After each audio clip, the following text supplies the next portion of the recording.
Hi viewers, మీరు నా వీడియోస్ని youtube.com/officetime అని టైప్ చేసి సబ్స్క్రైబ్ బటన్ క్లిక్ చేయడం ద్వారా మీరు నా లేటెస్ట్ అప్డేట్స్ మెయిల్లోకి పొందొచ్చు. అంతేకాకుండా timecomputers.in అనే వెబ్సైట్ ద్వారా కూడా మీరు నా వీడియోస్ని చూడొచ్చు. ఈ లెసన్లో మనం ఐ హ్యావ్ అనే వర్డ్ గురించి నేర్చుకుందాం. ఐ హ్యావ్ అంటే నా నా దగ్గర ఉంది అని చెప్పడానికి. ఓకేనా, మేరే పాస్, హిందీలో అయితే మేరే పాస్ అనే వర్డ్ యూజ్ చేస్తాం. ఓకే, చూడండి ఇక్కడ ఇందులో మనకు మేరే పాస్ అంటే ఏంటంటే, మామూలుగా ఇప్పుడు నేను ట్రూ ట్రాన్స్లేట్ చేశాను అనుకోండి, మేరే పాస్ అంటే నా దగ్గర అని అర్థం ఇక్కడ. ఓకేనా, మేరే పాస్, మేరే అంటే నా, పాస్ అంటే దగ్గర. ఓకేనా, నియర్ మీ అనేది యూజ్ చేస్తాం యాక్చువల్లీ దీనికోసం. కాకపోతే దీనికి ఇంకొక మీనింగ్ వస్తుంది. ఐ హ్యావ్ అంటే నా దగ్గర ఉంది, నా దగ్గర నా దగ్గర ఉంది అనే వర్డ్ కూడా యూజ్ చేసుకోవచ్చు. మేరే పాస్ అంటే నా దగ్గర అనే వర్డ్ కూడా యూజ్ చేసుకోవచ్చు అన్నట్టు. ఓకేనా, రెండింటికి యూజ్ చేసుకోవచ్చు.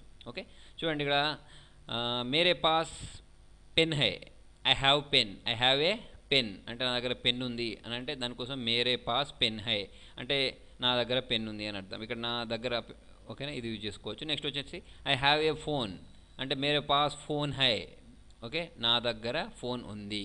Okay, we have a chair, we అంటే ఇక్కడ హమారే, ఓకేనా, ప్లూరల్ కోసం యూజ్ చేస్తాం.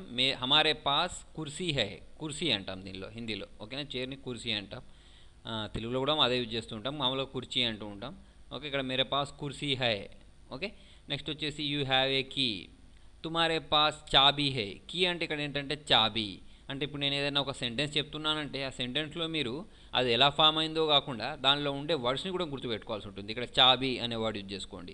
ఓకేనా, ఇక్కడికి వచ్చి ఇంతకుముందు కుర్సీ, తర్వాత వచ్చేసి పాస్, అట్లా నేను చెప్పే దాంట్లో దాదాపుగా ఇవి కూడా వస్తాయి అన్నట్టు, వొకాబులరీ కూడా వస్తుంది. ఆ వొకాబులరీని కూడా మీరు నేర్చుకోవాల్సి ఉంటుంది. ఓకే, తుమ్హారే పాస్ చాబీ హై అంటే నీ దగ్గర కీ ఉంది, కీ అంటే మనం తాళం ఉంది. ఓకేనా, తుమ్హారే పాస్ చాబీ హై అంటే నీ దగ్గర తాళం ఉంది అని అర్థం అన్నట్టు. ఓకేనా, హీ హ్యాజ్ వాటర్ అంటే అతని దగ్గర నీళ్ళు ఉన్నాయి అంటే ఇక్కడ వాటర్ అంటే పానీ. ఓకేనా, హీ అంటే మనం వేరే వాళ్ళ గురించి చెప్తున్నాం. ఓకేనా, ఉస్కే పాస్, ఓకేనా, ఉస్కే పాస్ పానీ హై అని అంటే అతని దగ్గర నీళ్ళు ఉంది.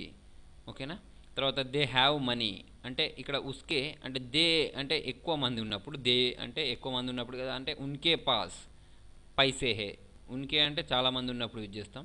ఉన్కే పాస్ పైసే హే అని యూజ్ చేస్తాం అన్నట్టు. ఉన్కే అనేది అప్పుడప్పుడు ఎక్కువ మంది కాకుండా ఒకళ్ళు ఉన్నా కూడా ఇదే యూజ్ చేస్తారు. ఓకేనా, ఉన్కే పాస్ పైసే హే అని యూజ్ చేస్తాం. ఇక్కడ మీకు పైసే తెలుసు, పాస్ అంటే ఇప్పుడు నేను చెప్పాను కదా. ఓకేనా, పైసే అంటే ఓకే మనీ, నెక్స్ట్ ఉన్కే అంటే వాళ్ళ దగ్గర.